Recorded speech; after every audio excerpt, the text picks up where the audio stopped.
It matters not how straight the gate, how charged with punishments the scroll. I am the master of my fate. I am the captain of my soul. Hi, welcome to Dr. Matt's Metabolic Kitchen. I'm Rishi. And I'm Jiva. For this spotlight episode on Alzheimer's, we have a very special guest. He holds the record for the most names memorized, a whopping 235 names in 15 minutes. The Guinness World Record for the fastest time to arrange a deck of playing cards memorized underwater. Yep, that's right, underwater. He is also the author of 2 wonderful books on memory, a computer science lecturer, a public speaker, and an avid mountain climber who founded Climb for Memory, a nonprofit organization to promote Alzheimer's research. He's a 5-time USA Memory Champion, which is the most for this competition. Now have a 6-time winner. Oh my goodness gracious, we have Nelson Dellis.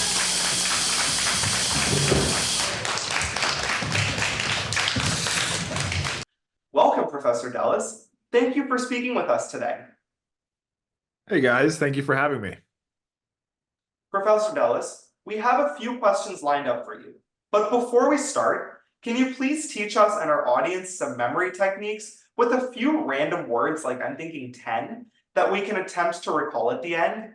Sure, yes. So I think the quickest way to kind of teach your audience a little memory technique is something called the linking method, where you basically, let's say you have some list of words. In this case, I'll come up with some random 10 words in a moment.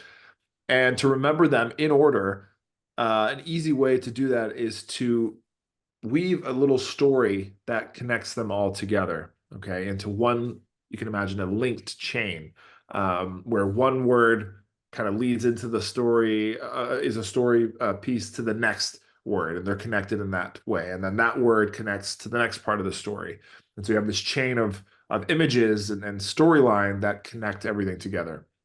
And when you're recalling the words, you start at the beginning, and obviously it should dovetail into the other 9 following it. So a big part of this is, and memory techniques in general, is to come up with very imaginative, over the top, exaggerated, bizarre images for each of those words in the story. Okay, so I don't have these on hand, so I'm just going to actually go to a random word generator right now and go with whatever is given to me here. Give me 1 second here. All right, perfect. So, and again, this is random. So the first word on this list is toll. Okay, so, the best images and stories that you can come up with are going to be the ones that you instinctively come up with. But for the sake of the example, I'm going to kind of guide this. All right, so my first word is a toll. So my first image, I would think of like a toll booth. All right, so there's a toll booth. That's the start of my story. Okay, nothing too crazy about that yet, but when I start adding more words, I can kind of make that a little more interesting. The next word is mail, like a mailbox, like mail, a piece of mail. All right, so let's imagine that the toll booth, working inside of the toll booth is a large piece of mail. Okay, so this is ridiculous. This is silly. You can personify this envelope, piece of mail, whatever you want to call it. It's got arms, it's got a face. It's working in the toll. Okay, so there's a toll and the mail is inside of it. The next word is monk. All right, like a religious monk. All right, so maybe on top of this mail thing in the toll booth, it's also being a monk. So maybe, in this toll booth, it's meditating. Maybe it's shaved its head. He's wearing like a brown cloak of some sort. That's what I kind of picture for a monk. All right, so now we have toll. There's a mail, piece of mail in there, and he's a monk. Right. Next word is maid, like a French maid, somebody who cleans the house. All right, so let's say that maybe after this, we see this monk, this thing dressed like a monk. He takes off his robe and he's dressed like a sexy French maid. Okay, This is all happening in the toll booth. All right. The next word is post. All right. And there's many things you could think of for a post. It could be post like after something, could be a post like stuck in the ground. Could even be, like related to mail, right? It's in the post. Or like a post stamp or a post sticker or whatever. What do you call it? I'm thinking blanking. Stamp? A stamp. Thank you. Yeah, I said that. Post stamp. Yeah. Stamp. All right. So let's say that I'm sorry. We don't use them that much nowadays. Exactly. Yeah, yeah. All right. So the monk takes off his robe. He's a French maid, and then he gets sent in the post. All right, or he gets his post stamp and is sent off. Okay. Then we're halfway through. Then we have the word tick. All right. So maybe this gets sent in the mail. The person receives the thing in their post box or whatever, and it's covered in ticks. Disgusting little ticks that have just been sucking the blood out of everything. They're like these big bags of blood just stuck to the envelope. All right. The next word is norm.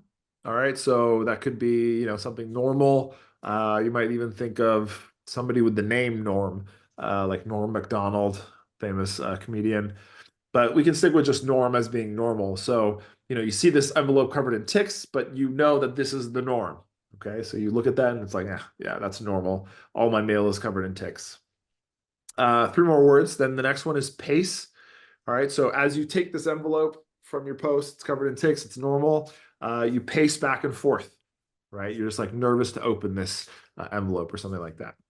Then inside, you finally open it, and there's this really long poem. Poem is the next word, okay? And it's maybe a ode to ticks or something like that. All right, some really long poem.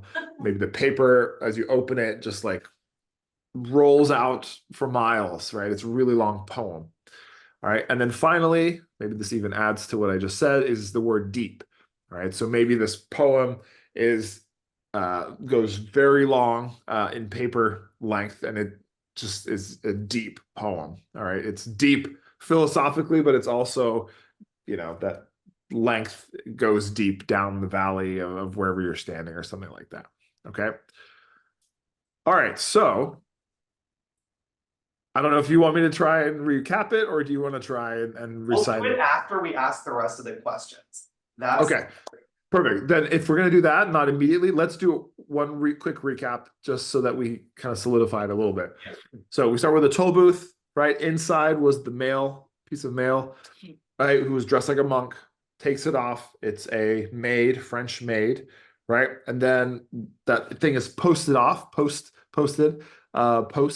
and then it's covered in ticks, right? That's the norm. All right. Then you to open it up, you're kind of pacing back and forth, pace. And then finally you open it. There's a poem that's very deep emotionally and lengthwise. Okay. Yep. All right. Let's see how we do. Let's see how we do. Yeah. So, Professor Dellis, what started your memory journey? So I've always been interested in things that are difficult to do or seem difficult to do or things that set you apart. And I always tried to learn a lot of these different skills and would be able to do them, but never master them. I never really mastered anything in my life. And then my grandmother had Alzheimer's disease, which progressively got worse over the years. And it started getting me interested in things that people were doing with their brains, mental calculation, memorizing things. And when she passed away, which this was 2009, I was just instantly inspired to really try to take the memory thing and see if I could improve my own. I had heard about memory competitions, so I decided at the time that was going to be the avenue within which I was going to train this thing. I didn't have a good memory, so I was kind of curious to see what would happen. And that's kind of the start of it. It was the right time, in my life. It was the right time in terms of the age of the competition. Like it was, I wouldn't say easy competition because it was hard for me to train, but it was the right time for me to catapult myself to the top. It just worked out the way that it was meant to. So.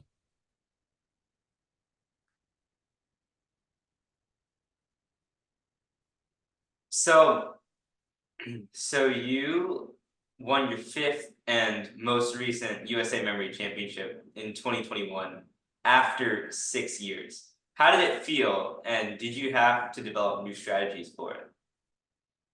Yeah, I mean, first off, it felt great. After 6 years, I really wanted to win that fifth one. That was kind of my plan from early on. After winning a few, I wanted to get that fifth title to have the most wins.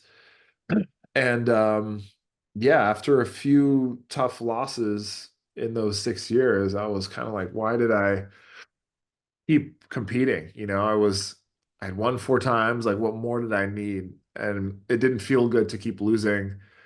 I had these questions of like, oh, I'm maybe too old for this now, and I should have retired when I was up. Um, so yeah, I mean, I kept at it. I don't want to say that I really changed my strategies, but I think with each loss, I definitely learned a little bit more how to be composed. Again, I don't want to say it was easy for me at the beginning, but I felt like, and then this could be a part of how hard I trained and the level I was at that peak of my career. And I felt I was like unmatched, like nobody could get me, whether that was true or not, I felt that. So I think that there was an air of confidence that helped me propel me to win. And so finally losing a number of times over those 6 years after my last win, I had to come back down to earth, rightly so, and kind of deal with the reality of things and have to kind of rely more on um, my experience over the years and my age, and yeah, so just kind of recognizing that was probably the strategy shift. Yeah, thank you for sharing that. This kind of reminded me of a sports story of I know you probably are not a big fan of this guy, but Tom Brady. He won 7 Super Bowls in his career, but 2 of his Super Bowl championships were separated by 10 years of trying and trying again to win it, but it took him 10 years to get his fourth title. I didn't know that. I thought they were closer together, but um, I don't love Tom Brady, but I admire him as an elite athlete. I mean, he is literally the GOAT. So Yeah. So now in our channel, we focus on metabolic health strategies such as a healthy diet, regular exercise, and just as importantly, sleep. From your own experience, how much does lifestyle impact brain health and memory? yeah, I was gonna say all the things you just listed are what I tell people is probably the most important things to maintain brain health. Um, as more and more research about Alzheimer's comes around, it seems more and more apparent that it's largely dictated by environmental factors in your life. Not completely, but most, uh, it looks like. So, sleep, stress, level of physical activity, the food you put in your body, um, yeah, even just kind of your social networks and how uh, well connected you are and active you are in your social networks is important as well. So yeah, I mean, I think that's super important. Now it's interesting because memory techniques, you can learn a technique and apply it and instantly have, you know, double, triple X your previous memory ability just right there at your fingertips, right? Um, but that's like an instant thing, and you still have to be aware to use it, to apply it. But the things that you're talking about, that I'm talking about, these environmental factors are really for the longevity of your brain health. Um, you know, over time we age, we slow down, and I feel like if you're on top of those kinds of things, that mentally will slow down slower. we've heard people say that they have a bad memory, or they paraphrase Sherlock Holmes' attic theory, which says that the brain has finite space, you should only fill it with what's absolutely needed. What are your thoughts on this view? I don't think it's finite. I don't want to get too deep and woo-woo here, but um, I think anything can be stored in the brain. I don't think there's a limit to there. I don't think there's a limit, honestly, to the information that your brain can access. But that's another conversation. But if we're talking more down to earth things in terms of what you can store in your brain, I don't think there is a limit. That's a personal feeling of mine. Okay, so is there such a thing as photographic memory? Your techniques rely heavily on visualization. Can you explain why this is effective for memory improvement and how someone can apply these techniques in everyday life? Yeah. So photographic memory, I've never seen any real proof that it exists. Well, that's not true. I think we all have photographic memory.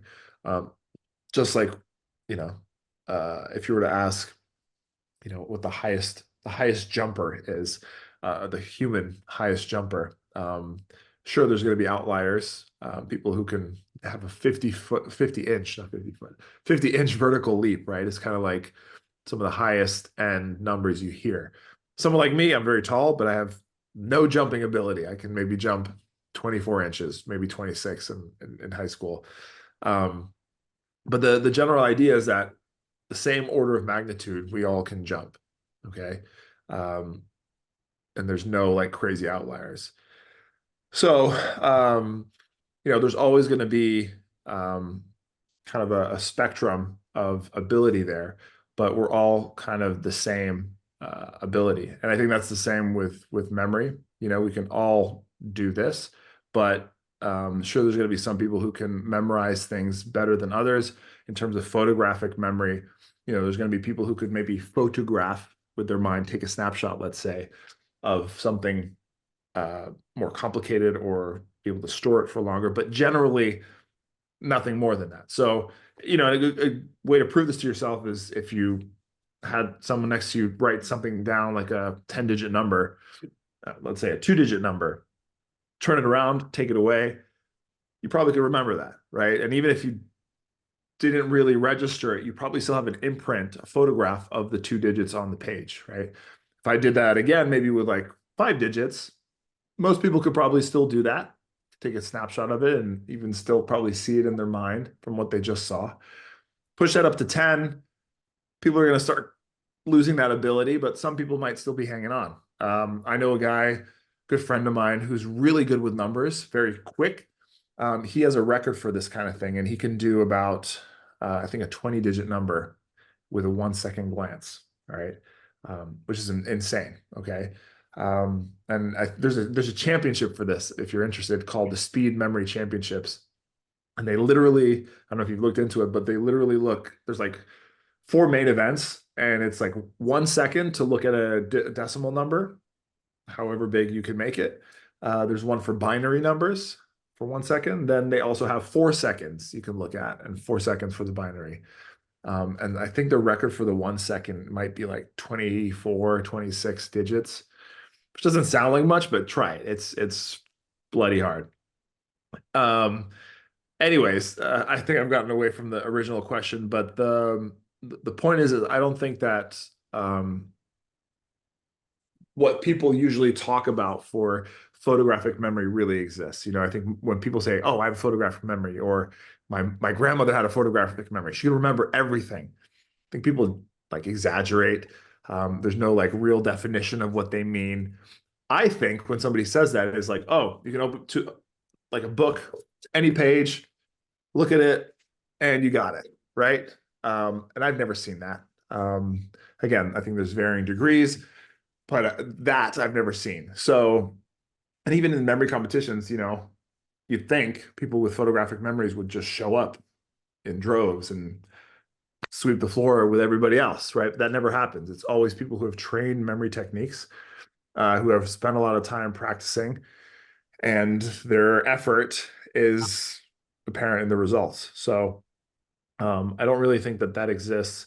Well, I forget sometimes, but what was the original question there that I you wanted to also get wanted at? to ask about like just visualization and like the role of visualization in memory. Yeah, yeah, how important it is. Yeah. It's key, and the reason why it's so important is because our brains prefer pictures. If you think ancestrally, earlier times when we didn't have, say, written language or um, books or complex ideas or anything like that. All we had was what we saw, and that was what we used to survive. If this looks dangerous, don't go there, or avoid that thing. If this looks poisonous based on something we see, we don't eat that. If we do, we die, right? So the visual part of things was very important. And I think that translates to today. So the things that we tend to remember are things that are more vivid in our visual space that is in our brain. Now, here's the thing. It's kind of a misnomer too, because really when I say visualize something, even the story I was telling you before for those words, it's not necessarily like what are you seeing in your mind? Because there's more to a visual that you're creating in your mind than just seeing it. Because you can't really see something in your head, right? It's not real. So it's really just a construction of a bunch of things. We just call it visualization, but really technically using all of your senses. Like you're trying to, if I were to ask you to think of a pizza, right?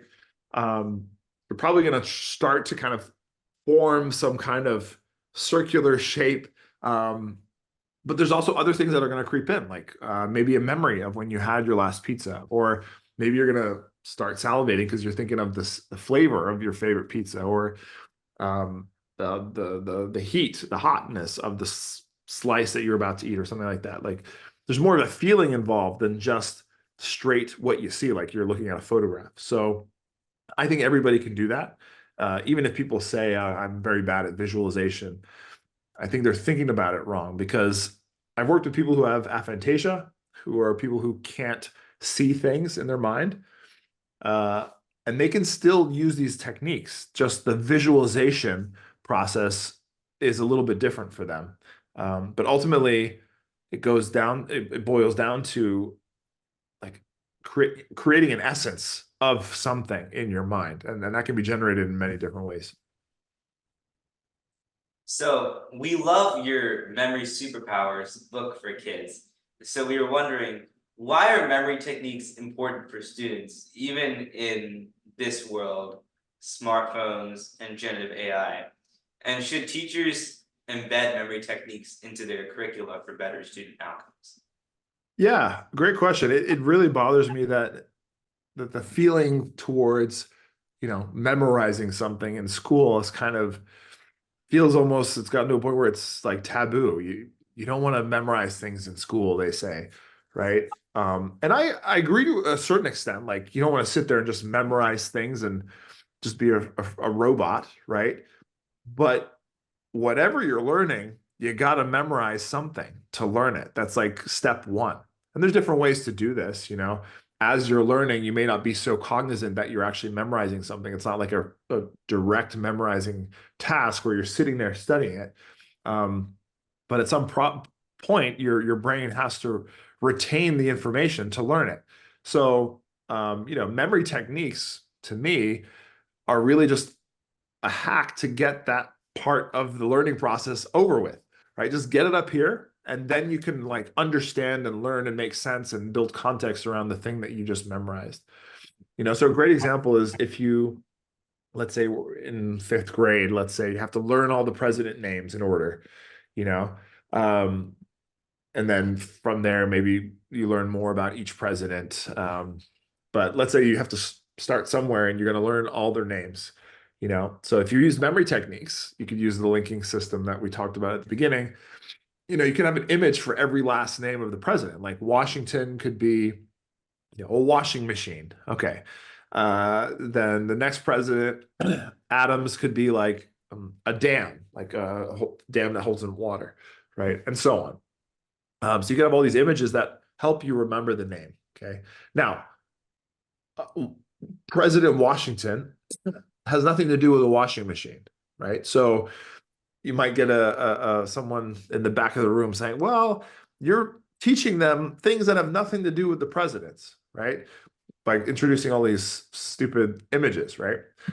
Well, the point is there's two parts to it. One is that these images will help you remember the information better.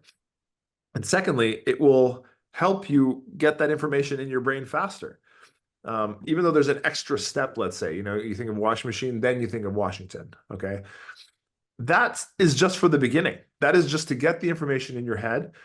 And later on, if you want to like master that list and really know all the presidents and a little bit about them, who they were when they served, whatever, their term, then that comes after. And the nice thing is, once it's in your head, you don't have to refer to a book to know those names. They're there. So my point is that with memorizing things, it's the start of learning. So I think it definitely has a place in school. There's so many things that students have to learn and that require memory at the beginning of it. So anyone who wants to fight me on that, I think is ignoring the truth. Yeah, thank you so much for sharing that info. So, could you tell us more about your nonprofit, Climb for Memory, and how it connects your passion for mountain climbing with raising awareness for Alzheimer's research? Sure. So, along my journey of learning memory techniques, one of the first things that shocked me was that not many people know about memory techniques, or that they didn't really consider brain health as something that's important. So, I wanted to share that with people to get them thinking about brain health. And I thought a cool way to do it was through a passion of mine, which is mountain climbing. I thought, well, if I can go climb these big mountains and shout it from the top, this message that people might turn their heads. And yeah, it worked. So that's kind of been built over the years. It used to be just me climbing a mountain solo and then kind of generating some buzz about it to relate it back to the cause. But now, I run trips where I I organize groups of people to climb some of these mountains, to climb together as a cause, and share these memorable experiences, right? So they're climbing for a cause, but also generating memorable experiences for themselves. So Climb for Memory is the charity that I founded. It's 501c3. And the purpose of it is to raise awareness for specifically Alzheimer's disease, which is the disease that took my grandmother. So. All right. Those are all the questions we had for you, but now we'd like to take a stab at recalling the words you taught us. Yes. Fingers All right. crossed we don't mess this up. Rishi, you want to go first? How many words do you want me to do? Yeah, just the first one. We'll alternate. Okay, so the first word is toll. I think the second one was male, Third one was monk. and the fourth was Good. maid. Yep. The fifth one was post. Good. Fifth one was post, and then was it pace? Before pace, there was another one. What was the male covered in? Oh, ticks. Yeah, tick, Pace, tick, yeah. and then Yeah, pace. you said pace. So, then Kill the it. next one was it poem or was there one before? I think I It was. missed one. Where we actually missed one, I think. Did you say post? I said poem. Yeah, You next said one. post, yeah. Yeah, I said post. Okay. So, All right, think about the situation, right? So you had this tick laden, and see, here's the thing. So if you forgot this, it's not a bad thing. It just means that the image that we had for it was maybe lousy. So we'd have to revamp it or bolster it a little more. But we were looking at this tick thing pacing around and saying, oh, that's pretty. It's like, Oh, wait. My memory's starting to get jogged. That's Norm. Norm. It was normal. Yeah. Oh. Yeah. And then I have the last two. The last two are poem and deep. Nice. Yeah, there you go. Yeah. Yeah, And even just, sorry, go ahead. Yeah, you got to be a little bit like really exaggerating with that, especially like with the ticks up Oh, there being this is normal. so normal. Yeah. Right. So norm is that was a tricky word because it's like more a description about something. It's not a thing. That's why I probably would have thought of Norm Macdonald. Like Oh, I can picture him, like I can hear him, and he would be in the scene. That's a lot more tangible than something being the norm, yeah, that makes sense. Yeah. Yeah. So yeah, I guess we'll work on these Yeah, it's practice. You get more comfortable with your own kind of style of creating images. I think everybody has their own style of doing it. And that's really going to be the most powerful because you're generating these associations that are meaningful to you. That's ultimately what memory techniques are about, is to create these images that are meaningful to you. I was trying to force feed these to you. Usually it works, but again, in certain cases, some might be weaker than others, right? Another thing to note is that review after you've done this is super important too. So the fact that we just went through this list and we struggled to kind of actively recall is where I honestly think the magic happens to make this stuff stick. Because if you were to say the list again, you probably would have no problem right now, no struggle like you just did a second ago, where you kind of had to like pull it out for the first time. You've already done that. We corrected one of them. You probably have it now. You can say it a lot more confidently. And then that'll last you for much longer too, just because of that review. And the more you review it, we know this from, and you know this as students, that the more you study something, especially if you've added memory techniques in the mix, the longer it's going to last or be pushed into your long-term memory. All right, so thanks, Professor Dellis, for spending some of your busy time with us. We really My appreciate it. pleasure.